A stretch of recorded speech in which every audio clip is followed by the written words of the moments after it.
We're starting with the world is new, based on the book The World is New from Joel Goldsmith, and we're heading to the last chapter today. And so I'm happy that you're here and that you decided to join and say, yeah, come to the finale at least of the book, not of the tape group yet, that's next week, but this is the finale of the chapters of the book, and a beautiful chapter this time too. It's actually a really great book. This is what I see. It's like it's a really great book. This is huge. There's so much in there. So we used it like 19 times or something. It's like, wow, that's a lot. And so I just superficially say used parts of it. So can you imagine reading the book and say allowing this to come to you, accepting it and bringing it into demonstration? Then you could say like this book, to just have this book would be sufficient to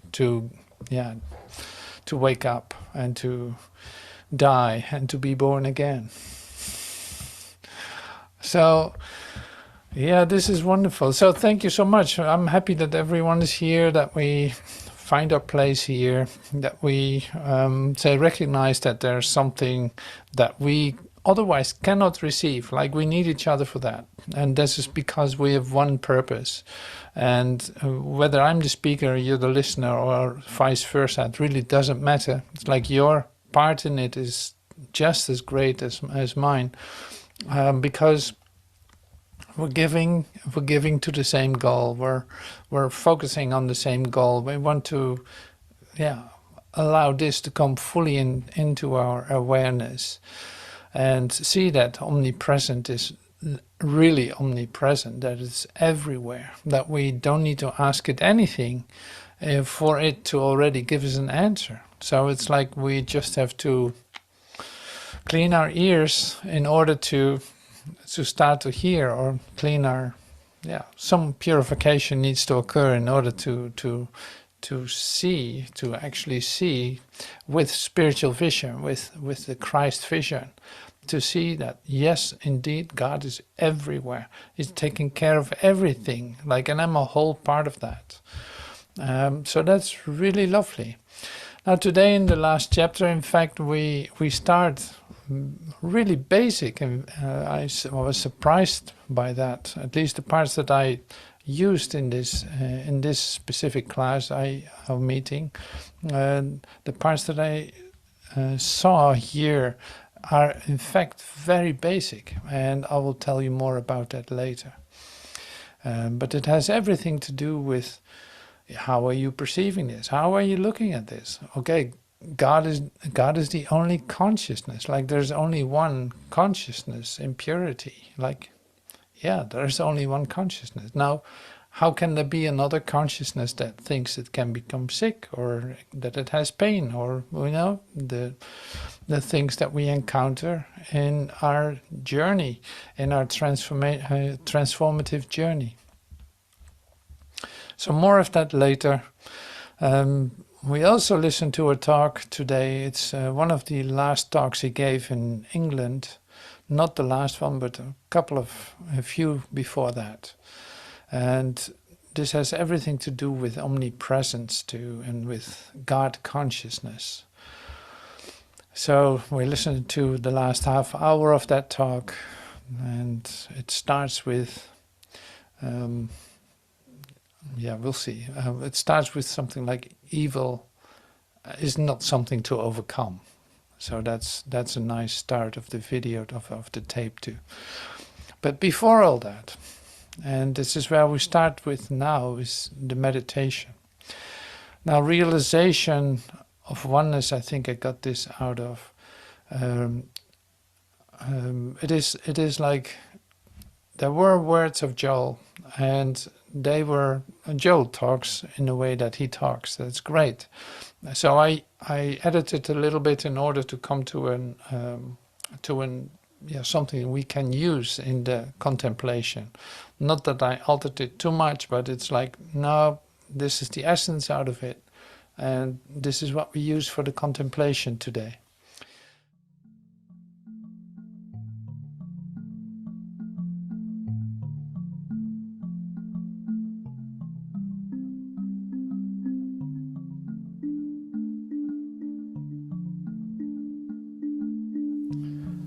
Remember, prayer and meditation are not for the purpose of reaching God, some God somewhere, but for the purpose of communion with God. Where is God? The kingdom of God is within you, so the purpose of meditation is not getting at one with God. It is not seeking God. It is not trying to be worthy of God. The purpose of meditation and prayer is communion with the Father within you. Joel Goldsmith. Omnipresent, omniscience, and omniscient. Omnipresence always knows everything. You cannot inform deity. You cannot tell God. You cannot ask anything of God. You cannot desire anything because you are always faced with the omnipresent omniscience, the all-knowing, God-governed, inner communion, a complete be still, quietness, peace, omniscience, which is also omnipotence. You let it in.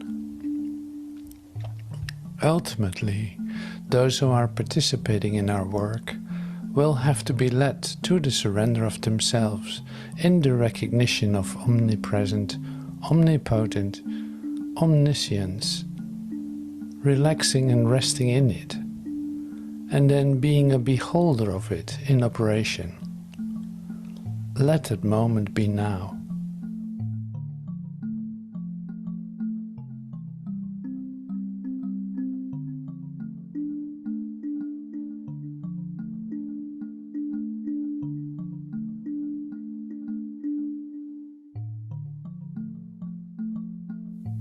La conscience transformée, l'omniprésence omnisciente ou l'omniscience omniprésente connaît déjà toutes choses. Vous ne pouvez informer la divinité, vous ne pouvez mettre Dieu au courant, vous ne pouvez rien demander à Dieu, vous ne pouvez rien désirer, parce que vous êtes toujours face à face avec l'omniscience omniprésente,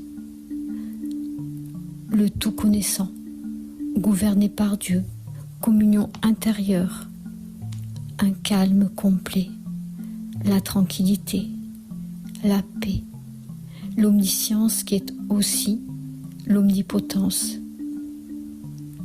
Vous la laissez entrer.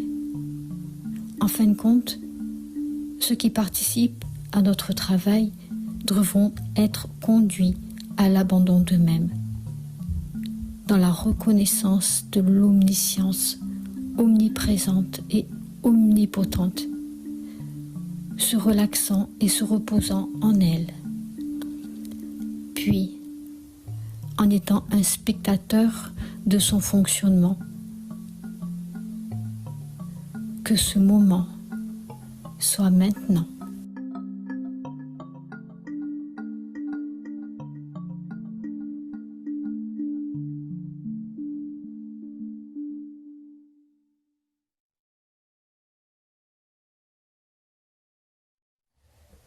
All right. Thank you so much for joining in the meditation. And if you listen to the meditation, it's like there's always this idea, of course, that say consciousness is there. Like consciousness is, what is consciousness? Huh? That's in fact a question that can come up. What is consciousness? Because you can be conscious of anything. Huh? You can also be conscious of illusions. You can be conscious of anything. So it's like the consciousness that we're talking about, that Joel is referring to, is of course it's like the Christ consciousness, the Trinity consciousness, Spirit consciousness. Now, in that Spirit consciousness, there's literally nothing to ask. There's nothing to consider. There's nothing. There's not to ask for help there, because it is the embodiment of the representation, the expression of perfection. So no help is needed, so to speak. Everything is perfect. But see, here we find, you can find yourself in a consciousness that is aware of something that is actually not true. That is, according to perfection, can possibly not exist. Now, what are you going to do? Like, is omnipresence, omniscience, is that right in your face? Well, at that moment, you're very much aware that what you see or what you experience can actually not be there while you still experience it. Is it then allowed to ask for help? Yes, of course. Yes, of course. Because if you are not fully in the full awareness of Christ consciousness, you have every reason to ask for help. Because within the enclosure of your definition of yourself, there definitely will be no solution. You face the problem at a certain level, well, there's not going to be a solution there. So in other words, you have to find the help from outside of the enclosure that you find yourself in an enclosure where you actually believe that something can be wrong, that you can be missing something, that something can hurt, that you just lost someone, or that something happens, you break your heart, or who knows what is going on. It's like all these things that we individually are experiencing. There's an opportunity to ask for help and to ask for the all-knowing. It's like, well, I cannot come up with it. I'm in no way can I come to the solution by my own means. I of my own self can do nothing. So what am I going to do now? Do nothing? Yes, I'm going to do nothing by asking for help outside of my definition of myself. And that is perfectly legitimate. And I know that is within the, I say, infinite way.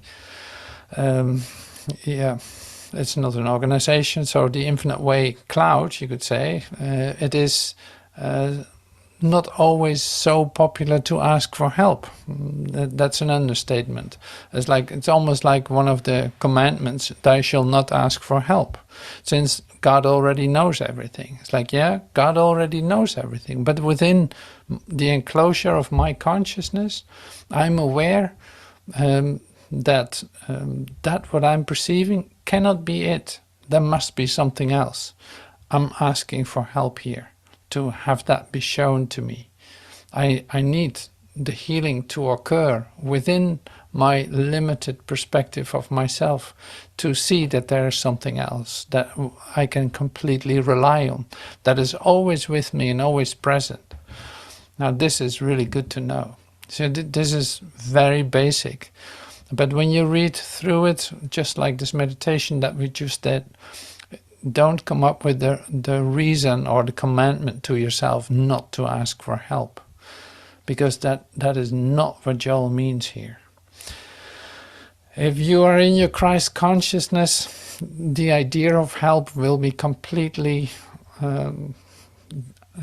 not making any sense. Absolutely. What could you possibly miss when you experience the full awareness of your union with God? You have no time to ask for God, or you have no time to ask for help, because the experience will be complete. and the fulfillment will be complete. The abundance will be complete. It's like, yeah, no.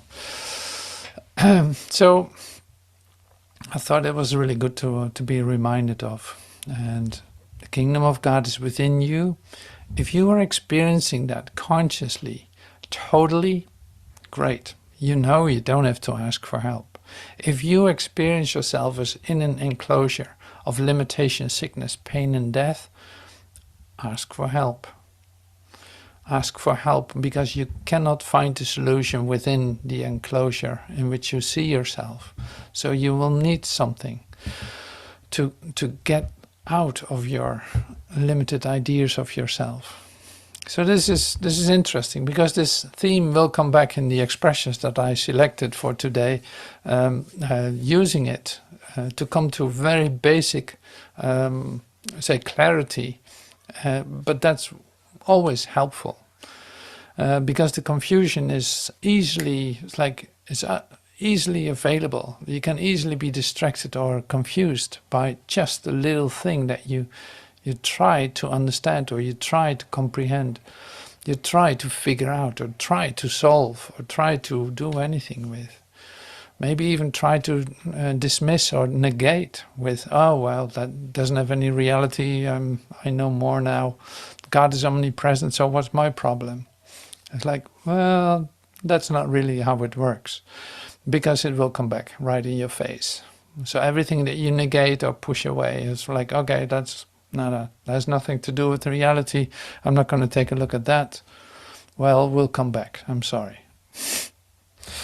So speaking from deep, so I always have to laugh a little bit. Speaking from deep experience, of course. Otherwise, I could not tell you anything. Max it out a little bit here. Omnipresent.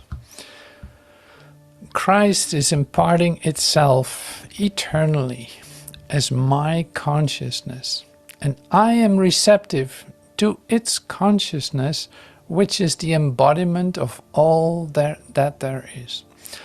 All that is good, and since God made all that was made, I am the very embodiment of that good. I am the state of receptivity as which that infinite being is expressing itself. Now, this is great. It's like, yeah, you want to hear this about yourself, right? It's like Christ is imparting itself eternally as my consciousness. And I'm receptive to its consciousness, which is the embodiment of all that there is. Now, here's then immediately, well, if that is so, are you experiencing that? Are you experiencing the Christ as all that there is? That's great. It's of course great. If you experience that fully, having Christ consciousness fully as your awareness, that's wonderful. That's wonderful. Now that might not always be the case, or that might not be the case at all. So what is this then? Why are we sharing this then? How does this work then? Because now, slowly but certainly, I want to know what this is all about. I've been in the infinite way for XX years, and now I really want to know what is actually going on. I gotta discover something that, of this. I want to know what is the confusion here. Why am I not experiencing Christ consciousness? Or why is it that I still experience limitation, pain and death and sickness? Like, why is that? So these are very normal, legitimate questions in the place where you find yourself. In that how you see yourself, that is absolutely normal to ask that. There's nothing to feel guilty about or to feel bad about. So this is really important. Now, the whole infinite way experience starts with your experience of where you find yourself. You experience yourself as in limitation, as in pain, sickness and death. Like, these are things that are happening in your daily life on a regular basis. That's part of your so-called existence or life. You see it as that. Like, if that if you have to admit that, yeah, that's actually the case, well, that's great, because the infinite way is for you to be, say, coming to a different recognition. Now, why is Joel then expressing himself as Christ consciousness is the only consciousness? What does this have to do with my consciousness, the way that I see myself, that I'm aware of? Like with the limitations, pain and death that I'm seeing. It's like, which part is which, and why am I seeing this then? Is that the pure Christ awareness? No, that is not it. So what Joel is actually expressing here then is the following. The thing that he expresses is this. The way that you see yourself has nothing to do with Christ consciousness. The definitions that you give to your existence has nothing to do with Christ consciousness. So we're gonna read this expression again, because then it will be more clear in what it says. Like, if Christ consciousness is the only consciousness, then you have to say after that immediately too that it has nothing to do with the way that you see yourself now, based on your daily experiences of your existence, of lack, limitation, pain, sickness and death, and of course sometimes two different experiences. That's wonderful, but these are there too. Or maybe not. Well, then you don't have to do what I'm saying, then you already know that. So that's why I'm saying, that's why I'm telling you, it's like we're keeping it really basic today. If Christ is the only thing in my awareness, then what I think about myself and I'm aware of has nothing to do with that. So in other words, that I need to let go of that in order to experience something else. That is the transformative experience called the infinite way. You let those descriptions of yourself go in order to come into the purity of Christ consciousness and start to see with Christ vision to everything, seeing that there is no limitation, that everything is healed and whole, that you're radiating light into this world, because there is no opposite to it. You're not ruled by dualistic ideas. No, you radiate this. It's literally the light of heaven shining through you, and you have no objection to that because you have no further ideas about yourself. So this is essential. Otherwise, these words are never going to make any sense, even though they sound nice and you would love to hear it. But now we come to the exact meaning of it. It's like, what does Joel mean here? This is that. So here we go. Christ is imparting itself eternally as my consciousness, and I am receptive to its consciousness, which is the embodiment of all that is. Yeah, I'm going to allow that to be fully present in my awareness by letting go of my ideas of what I think I am. All that is good, and since God made all that was made, I am the very embodiment of that good, of that perfection. I am the state of receptivity as which that infinite being is expressing itself. And that has nothing to do with the way that I see myself right now. Because if there is such thing as perfection, here we go. So if there is such a thing as perfection, and we know that there is, if there is such thing as perfection, sickness, death, limitation and lack and disease, disaster cannot be real, right? So this is, like I said, very basic, but so essential, because all the confusion starts here. In fact, the level confusion. It's like you see things, you read things, and they don't seem to comply. They don't seem to work together, and they will never do that. You can't mix them up into some kind of, well, a little bit of Joel and a little bit of me. It's like, no, that's not going to work. A little bit of Christ consciousness and some ideas of myself is not going to work. As individual consciousness, I am responsive only to the Christ, and nothing can enter that consciousness to defile or maketh it a lie. There is only one consciousness, God, and that is my individual consciousness now. If I let go of all my ideas about myself and about what everything is, as individual consciousness, I am responsive only to the Christ, and nothing can enter that consciousness to defile or maketh a lie. There is only one consciousness, God, and that is my individual consciousness now. If I allow that to occur to me, that means the end of ideas of who I think I am. Like, that is a necessity to be aware of. I will have to let go of every idea that I have about myself. Like Joel said in the meditation, the sacrifice of the self. You will come to the sacrifice of the idea of self. Well, you can say like sacrifice, or suddenly you start to see that all the definitions that you held about yourself were illusions, because you believed that there was lack and limitation. So there's only one consciousness, God, and that is my individual consciousness now. It's important to recognize it's not so easy to read. It is not so easy to read, because before you know it, you start to implement these ideas in the limitation in which you see yourself, and think that it's part of it, and that is not so. So that is what happens most of the time. You start to integrate those ideas as concepts in your mental structure, in your mental idea about yourself, and you think that these concepts are it.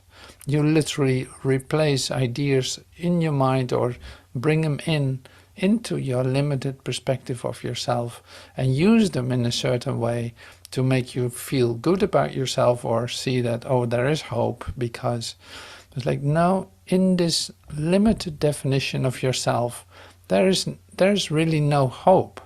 There's really nothing that would take you out of it from within your ideas. Like, literally no concept can save you.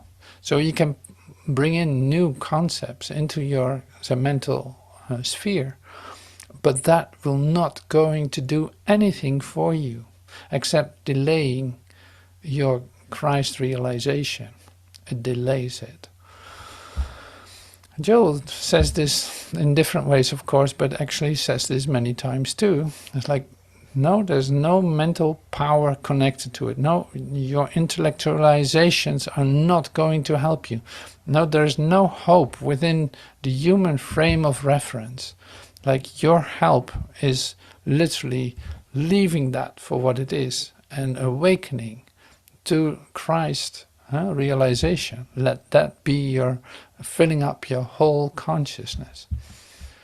This is also a part that is in the text from John 17:5, and this is the representation of an intensity and a purity, and that has everything to do with your honesty about yourself. So this is really beautiful, and I would love you to read the whole prayer in John 17, and realizing that this is about you. And now, O Father, glorify thou me with thine own self, with the glory which I had with thee before the world was. Like in the John 17, there's this whole glorifying prayer. It's wonderful to read, because it brings you, in fact, to the bottom of your heart, to the place where you can actually have a sincere, something to be convinced of, a sincere motive But motive sounds like you want to reach something.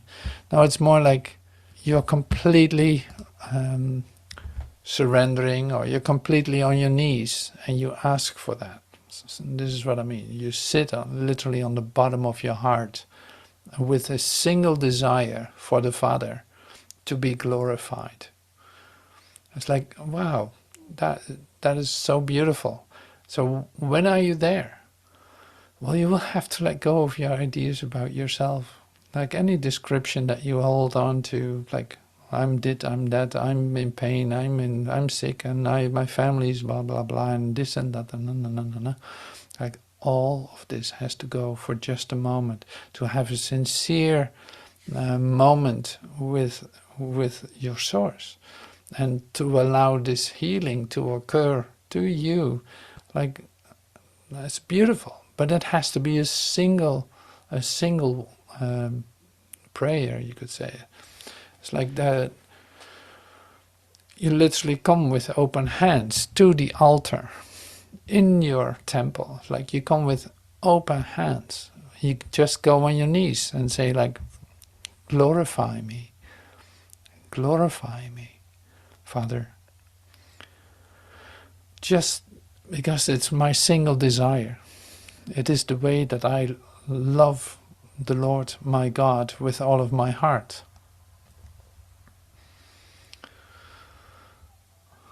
See, there's no space for anything else.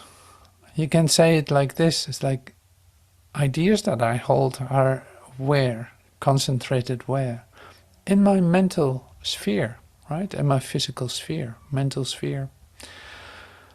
So that has nothing to do with the presence that we're actually talking about. If you talk about omnipresence, it has nothing to do with the mental sphere or with the physical sphere. No, this is the release of that. So here we are, on our knees, in front of Source, in front of God, loving God with all of your heart. And having a single desire for that. This is, say, the infinite way, you could say. This is the infinite way experience of realizing Christ consciousness.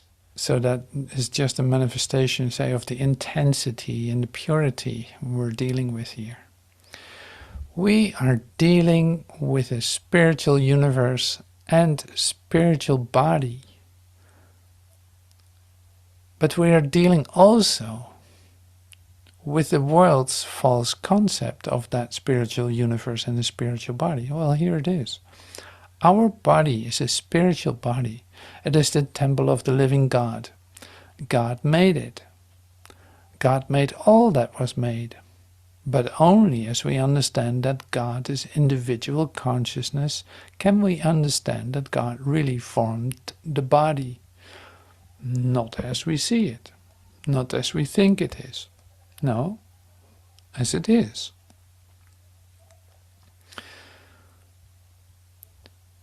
So we're dealing with a spiritual universe and a spiritual body. So the ideas of a false concept about a body and a false concept about a God or a spiritual universe or a spiritual body, that is not it. So actually we're dealing with it by releasing it, letting it go. Our body is a spiritual body. It is the temple of the living God. We don't know what that means. God made it. We don't know what that means. We can experience it, yes, but we cannot understand it, because that would put it immediately in a mental sphere, and that has no significance whatsoever. That would only be another delay. God made all that was made. And what has that to do with our ideas of what that is? Nothing. So we don't know what it means to hear this even. But we want to discover that. And we want that to be our experience. That is very well possible. How can we come to know that? How can we experience that? Well, God is individual consciousness. And we can understand that God really formed the body. Now that is a difficult expression of Joel, because we can understand that he formed the body, but all of that not as we think that it is. Now, good luck with that. So it's like there's no way you can understand this, and there's no necessity for it either. There's no reason to understand that.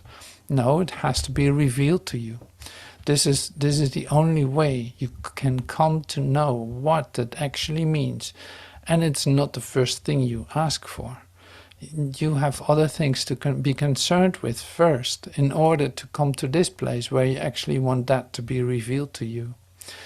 Like you of course I cannot speak for you, but I know this from my own experiences. Like, ask for what you want to know. It's like you will have to come into a communion, a communication with your Creator. What is communication? It is not you asking a question and receiving an answer. No, it is opening up for a different experience, where suddenly something is revealed to you. Out of nowhere it comes to you. And why do you recognize that it's not from your mental sphere?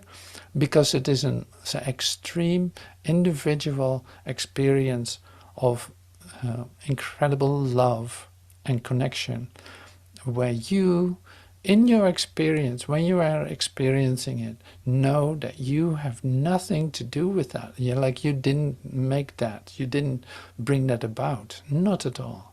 No, it's completely given to you. It's revealed to you. That's a one-way street from God to you.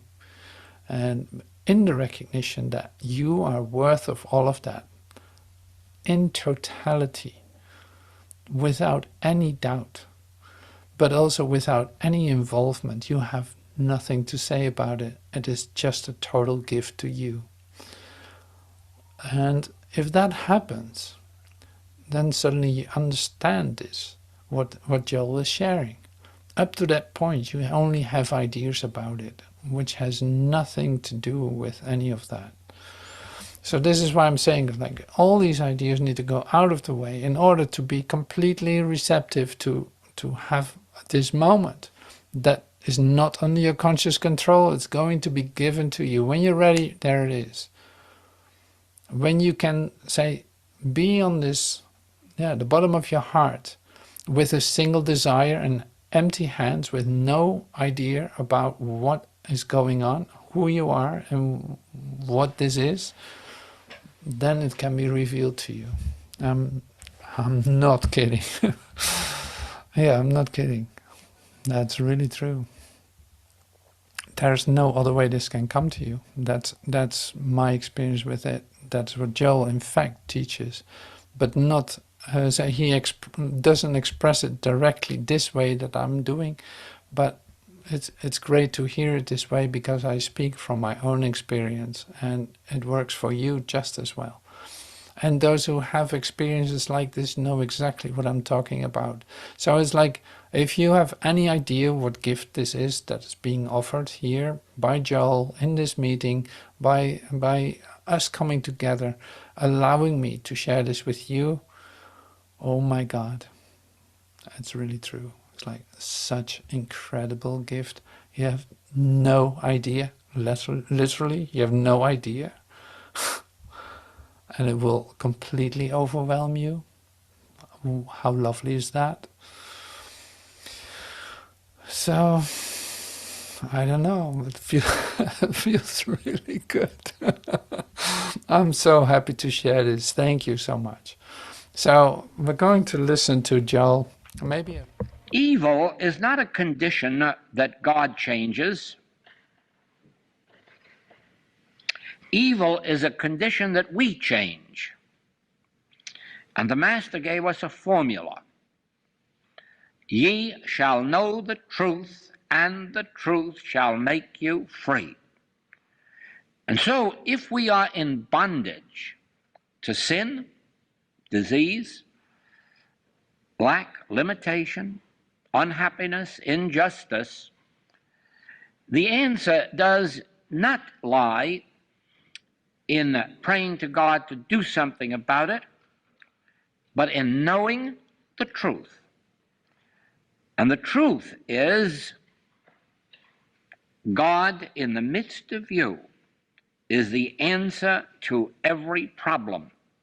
The realization of God in the midst of you is the answer to every problem, because where the presence of God is, there is liberty from that bondage, whatever its name or nature. Wherever God is realized, there is your freedom from whatever form of limitation or bondage previously existed. This was the original revelation to me that set me on this path, that where God is realized, freedom takes place. That where God is not realized, the bondage continues. Individually and collectively, individually, nationally, and internationally, there is no God except where God is realized. I illustrate to our students in our classwork that in this room there is neither good nor evil. There are no good powers and there are no evil powers in this room. This room is just a room. If at this moment there is good in this room, if there is a healing consciousness in this room, if there is a loving consciousness in this room, we brought it.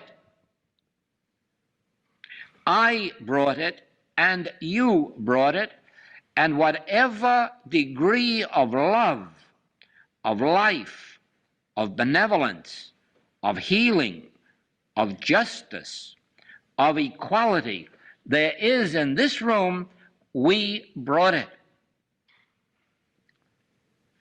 Some other group might come in here and bring evil. They might bring gambling, and they might bring liquor if it's permitted. They might bring lust. They might bring hate, envy, jealousy. It wasn't in this room. They brought it. And so it is. We carry with us the kingdom of God. If so be, we will acknowledge God in the midst of us. At first, it may be necessary that we agree that Moses attained God realization, that Buddha attained, that Gautama, the Buddha, attained God realization. It may be necessary that we acknowledge that Jesus acknowledged or attained God realization, John and Paul and many other people. If by acknowledging that they attained God realization, it brings to us the thought, well, if they, then why not me? Surely they weren't all born saints.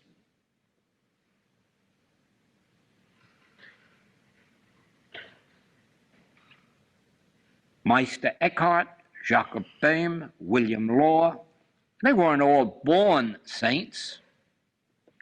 Then let us acknowledge that if they attained God realization, and if they taught it, it must mean that they meant that we could attain it, otherwise they would not have taught it. None of them taught that they had an exclusive right to the kingdom of God. Not one of these taught that they alone were holy men. I question if any of them taught that they were holy men at all. But they did teach that holiness was possible to us. Then, with that acknowledgement, we can take the next step and say, all right, I know my own limitations, I know my own faults, I know my own human errors, but at least I now have the hope of attaining some measure of God realization, and then we go on from there. Now, my first experience with a spiritual experience was that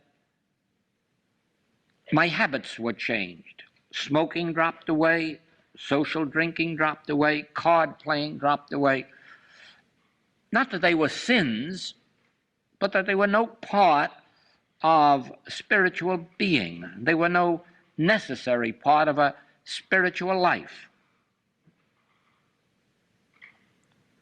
Then ills of the flesh began to drop away.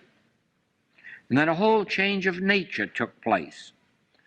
And so I discovered that the more and more that I came into an inner meditation or communion with the Spirit of God, the more harmonious my outer life became. Not by might, not by doing anything, not by powers, just by this inner communion with the Spirit. Then I discovered that others came to me and asked for prayers and healing and received it. Now, I never once prayed to a God to heal them. In fact, it never entered my mind that this was possible. I merely closed my eyes, went inside, until I felt that Spirit move within me, and then discovered that they experienced healing. And ever since then, over a period of 35 years, I have learned that as I feel this presence stirring within me, healing and harmony and peace takes place out here among those who look to me. Now my experience has gone further, and I have discovered that those who have become our teachers and our practitioners are those in whom the Spirit of God has become awake. In other words, the Spirit of God was in them from in the beginning, before ever the earth began. But, like myself, they lived perfectly human lives. Not perfect human lives. I haven't found one of us yet who was quite that. But they lived perfectly human lives with some good and some evil in it, some sickness and some disease, good human traits and bad human traits. But through their studies and meditations, they attained this awakened Spirit of God, and then as they did, they found their own lives becoming healthier and wealthier and more peaceful, and then gradually others coming to them and finding that through their consciousness, healings took place. Now this really is the secret of the message of the infinite way. This is not a teaching in which we have God over error, or mind over matter, or truth over error. This is a revelation to the effect that when the Spirit of God comes awake within you, or when we become awake to the Spirit of God in us, that the discords evaporate, dissolve, and disappear. That the presence of God realized in us is liberty, and all bonds fall away, all fetters fall away, all enslavements and limitations fall away. So it is that as you read the Infinite Way writings or hear its message, please remember this. You are not going to bring your sins and diseases and ask us to get rid of them. You are going to bring yourself and ask that you awaken to the Spirit of God in you. And in that awakening you will discover that the sins and the diseases and the lacks will begin to vanish.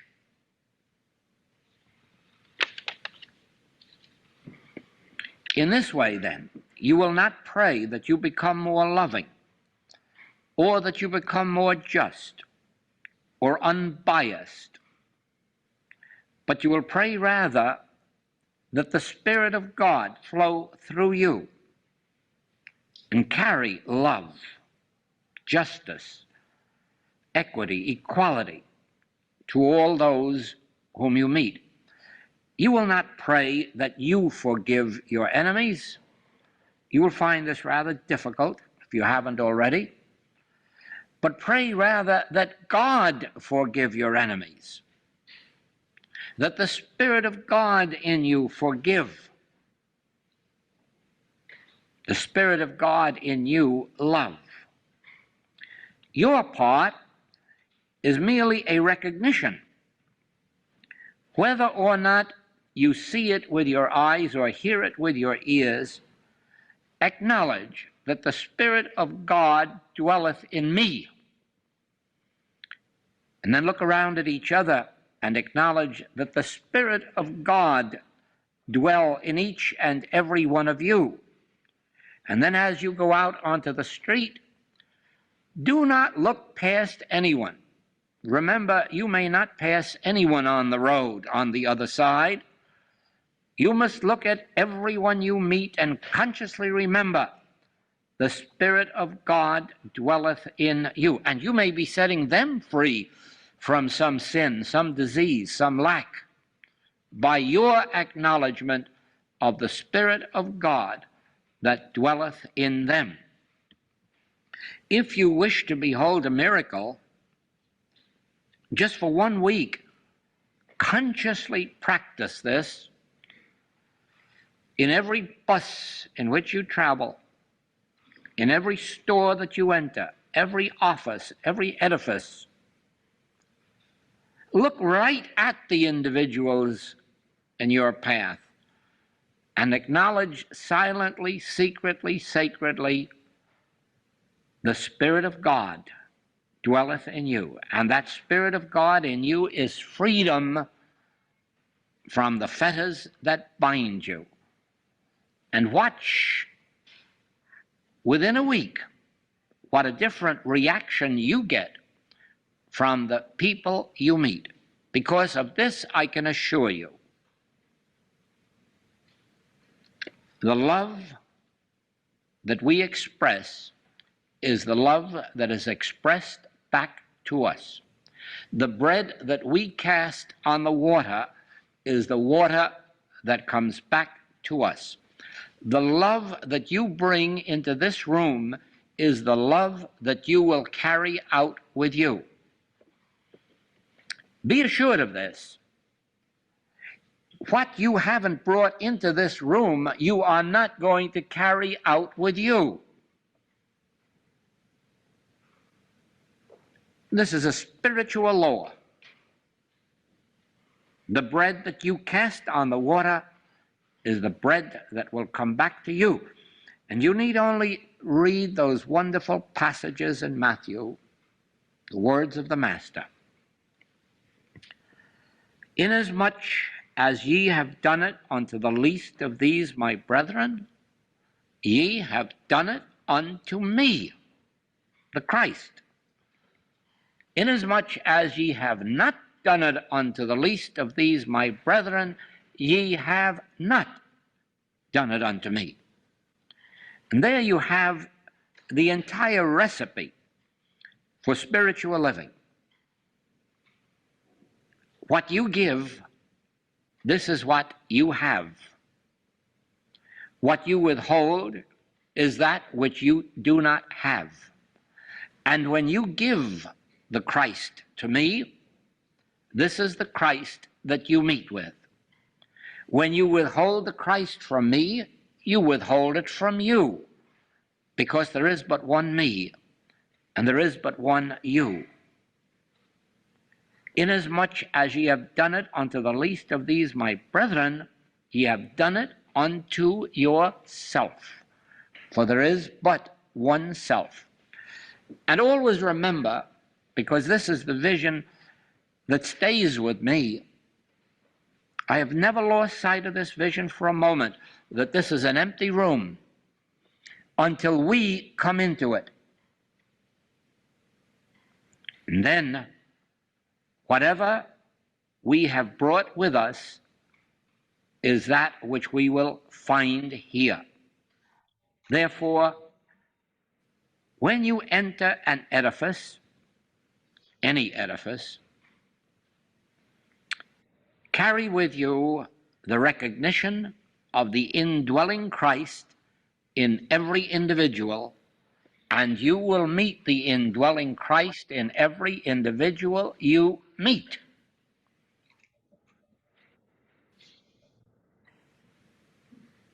If you come in empty of the Christ, you will go out empty of the Christ, because no one can give you that which you yourself haven't got. All the Father hath is thine. Who could add to that? No one can add to that. It is a matter of your recognition. It is a matter of your claiming. But you cannot claim this virtue merely for Moses or Buddha or Jesus or John. Oh no, you cannot claim this only for the holy ones, and you cannot claim it only for yourself, and you cannot claim it only for your friends. No. No, it's very clear that unless you pray for your enemies, you cannot become children of God. And so it is.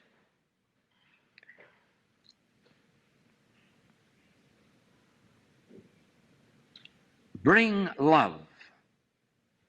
Bring the Spirit of God into this room when you enter it.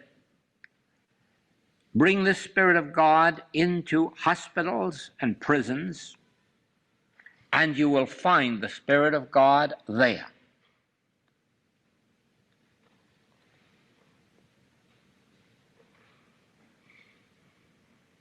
All that the Father hath is mine.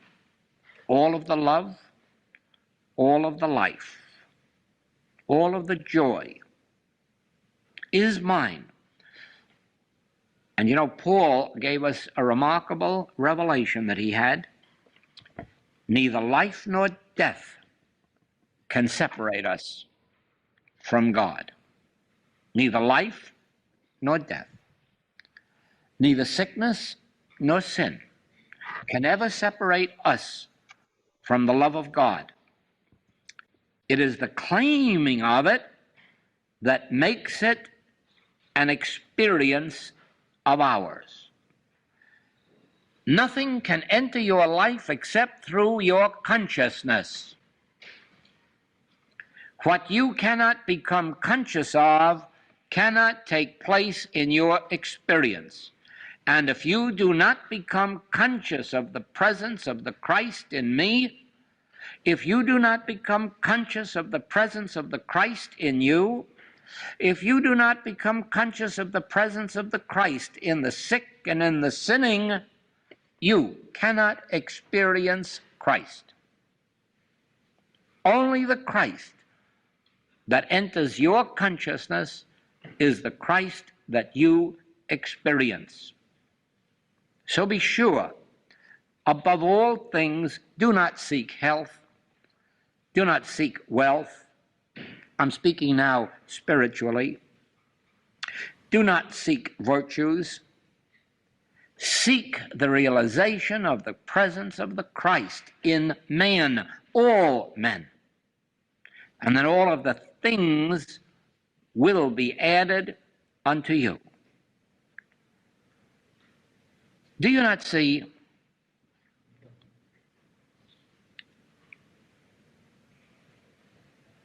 Behind the wisdom of the world, there is one word that makes all wisdom come alive. And that word is consciousness. Consciousness is the secret word, and it is the secret behind every word. It is the secret behind the statement, ye shall know the truth. Take that statement into your thought for a moment. The Master did not say truth will make you free. Just think of that, and think of the importance of that. He did not say truth will make you free. Ye shall know the truth, and the truth will make you free. It is your knowing, your consciousness, your conscious awareness. He did not say in the 15th chapter of John that God will make you bear fruit richly. He said, you must abide in the Word and let the Word abide in you. You must be conscious of the presence of God in you. You must be conscious of the presence of God in the rest of us. You must abide in it. And Paul confirmed it with, you must pray without ceasing. You must know the truth without ceasing, and then the truth that is held in your consciousness will make you free. This is what the message of the Infinite Way revealed to me in the beginning, that God does not set us free.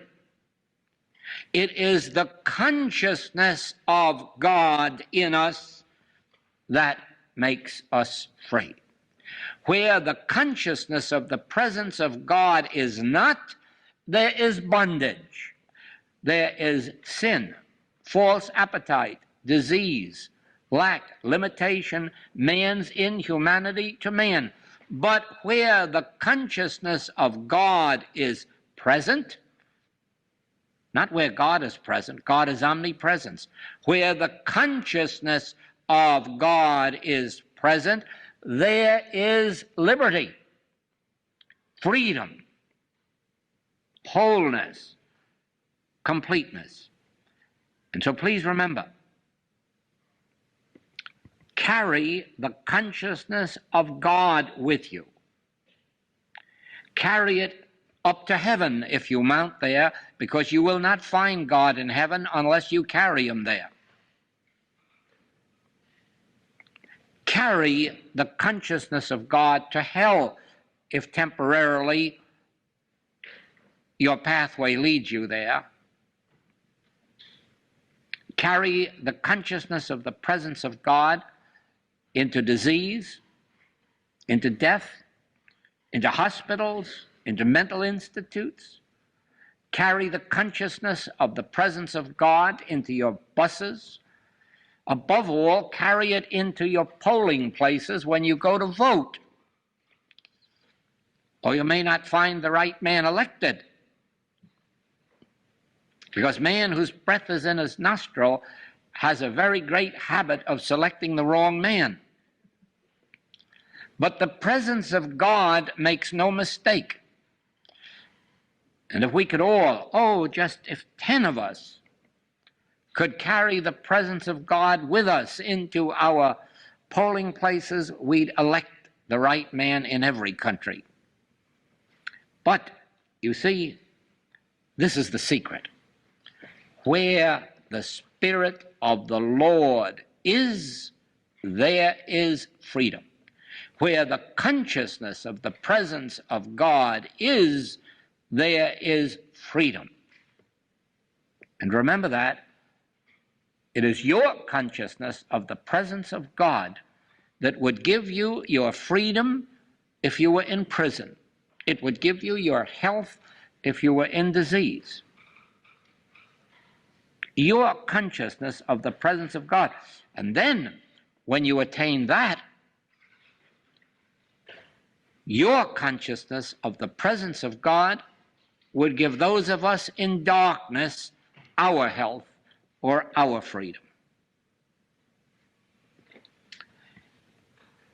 This, you see, really constitutes the very basis of our message of the Infinite Way, and really or to enable you to say, Joel, you will not have to conduct this class next week. We already have the class. Because you have. Thank you.